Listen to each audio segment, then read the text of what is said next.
Anggota Komisi 1 DPRD Flaksono meminta kasus dugaan oknum Pas Pampres aniaya warga hingga tewas diproses secara transparan oleh TNI. Jika terbukti benar, kasus ini bisa mencoreng citra TNI. Berbuat dengan melanggar sumpah mereka. Mereka telah disumpah, dilatih, dan juga dibiayai oleh negara dengan hasil uang pajak untuk melindungi masyarakat, bukan untuk melakukan pemerasan hingga terakhir kepada pembunuhan. Tapi yang mereka perbuat, para oknum ini adalah suatu tindakan yang memalukan, mencoreng nama institusi dan merusak kepercayaan masyarakat terhadap institusi TNI sendiri. Maka itu saya minta agar pemeriksaan ini dilakukan secara terbuka, dipaparkan kepada masyarakat sehingga masyarakat bisa semakin yakin dan pulih kepada kepercayaan kepada institusi tersebut yang amat kita banggakan dan amat kita butuhkan. Kasus dugaan Pas Pampres aniaya warga kita bahas lebih lanjut bersama keluarga korban. Saat ini sudah bergabung Ibu Fauziah, orang tua dari Imam Mashkur. Assalamualaikum warahmatullahi wabarakatuh. Bu Fauziah, selamat malam. Selamat malam. Pertama-tama kami mengucapkan turut berduka sedalam-dalamnya atas kasus ini, atas berpulangnya putra Ibu. Terima kasih. Iya, Bu Fauziah, terima kasih juga sudah meluangkan waktu. Izinkan kami bertanya, apa sudah ada penjelasan dari pihak berwajib soal apa sebenarnya yang terjadi pada putra Ibu? Kami belum menerima apa-apa penjelasan apapun, belum. Waktu itu Ibu sempat tadi tayangan sebelumnya Ibu sempat berkomunikasi dengan almarhum putra Ibu sebelum meninggal dunia, begitu Bu? Ada berkomunikasi, ngomong-ngomong, bicara-bicara, video call ada. Oh, sempat video call juga. Apa yang disampaikan oleh almarhum anak Ibu, oleh korban? Tidak, cuma canda-canda aja, kami ada yang serius. Ada apa itu? Cuma canda-canda aja, nggak ada yang serius waktu korban masih. Oke, dan tadi sempat ada dugaan pemerasan, betul Bu Fauziah? Sempat ada meminta, anak Ibu minta sejumlah uang untuk segera dibayarkan karena ada ancaman, betul Bu Fauziah? Betul. Bagaimana detailnya? Mohon maaf kami harus bertanya. Betul. Waktu itu kejadiannya kapan? Bu Fauziah ingat? Kejadiannya kami di sana nggak tahu, cuma yang tahu kami dia nelpon ke kampung habis maghrib. Ya, oke. Saat itu Ibu taunya anak Ibu sedang di mana? Nggak tahu kami, Bu, Mbak. Oh, Ibu tidak tahu anak Ibu di mana, tiba-tiba ada telepon minta tolong, begitu ya Bu? Iya. Pelaku juga sempat berbicara langsung dengan Ibu? Tempat. Apa saja yang disampaikan Bu Fauziah? Dia suruh kirim duit cepat-cepat, kok sayang ke anak. Saya bilang, saya kirim duit, saya usahakan duit, tapi anak saya jangan dipukul lagi. Sebab kami di rumah nggak ada duit, kami orang miskin, jangankan 50 juta, 1.000 pun nggak ada duit. Bilang orang itu, kalau nggak ibu kirim duit, sekarang anak ibu saya bunuh, saya buang ke sungai. Oke, setelah telepon ancaman itu untuk Ibu, ada kabar lainnya dari anak Ibu atau Ibu langsung mengetahui bahwa anak Ibu sudah meninggal dunia?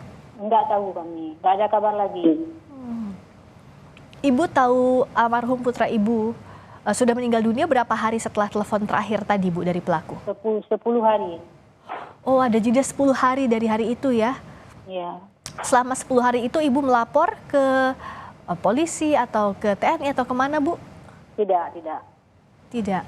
Ibu berupaya untuk mencari uang yang dimintakan oleh pelaku dalam waktu 10 hari itu? Tidak, kami tidak mencari uang lagi sebab nggak ada yang bisa dihubungin. Oke.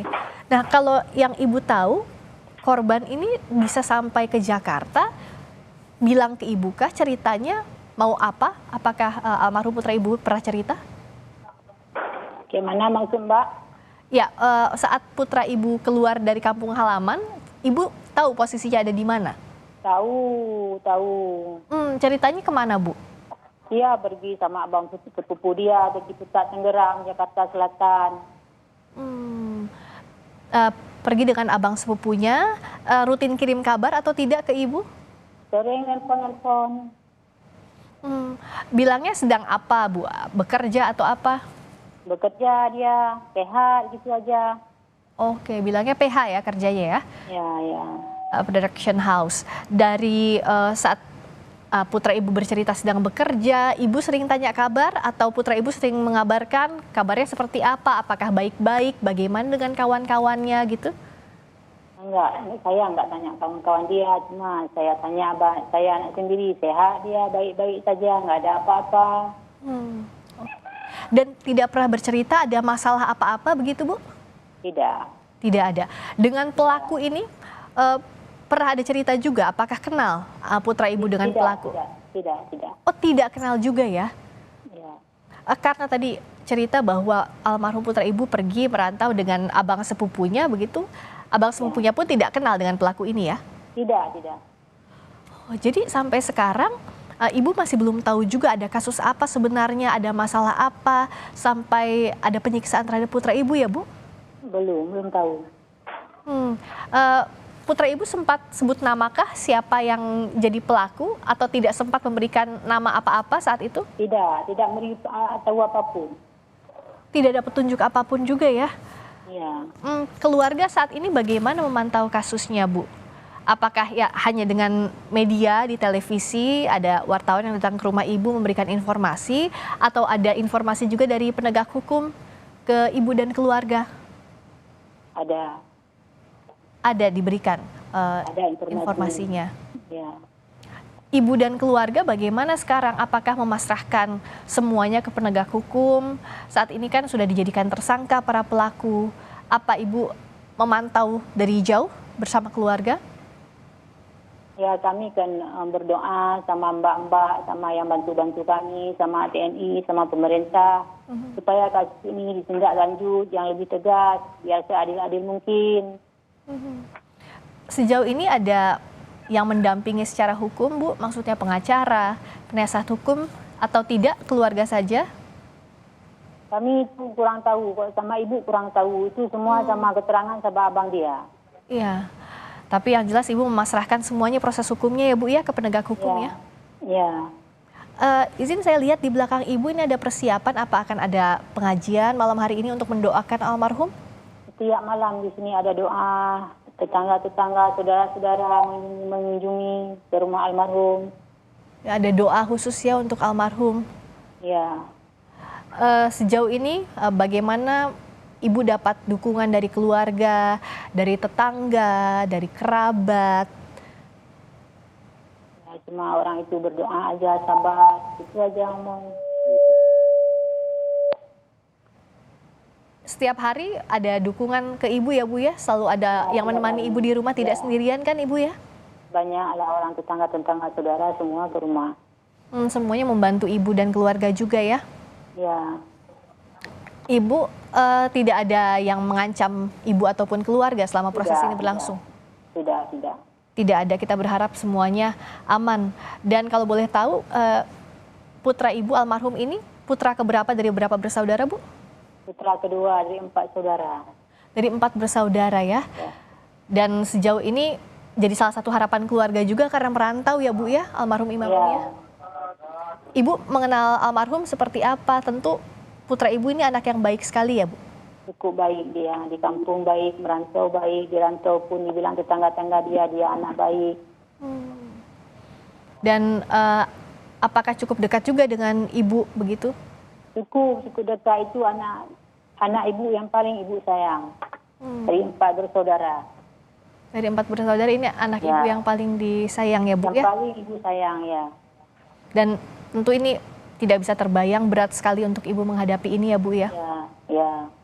Tapi semoga dukungan dari keluarga, dukungan dari kerabat dan tetangga bisa menguatkan ibu dan keluarga. Dan terakhir ibu apa yang ingin disampaikan soal kasus ini agar ada efek jera, ada rasa keadilan untuk ibu dan keluarga? Silakan Ibu.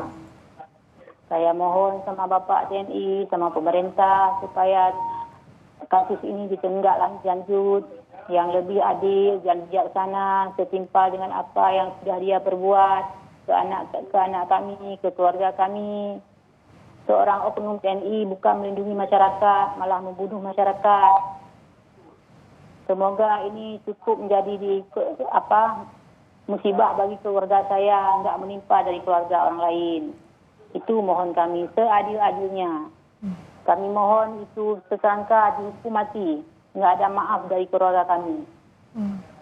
Semoga pelaku dihukum maksimal, keluarga juga memantau agar ada rasa keadilan. Tentu yang meninggal dunia tidak bisa kembali, tapi rasa keadilan yang ditunggu. Dan harus ada.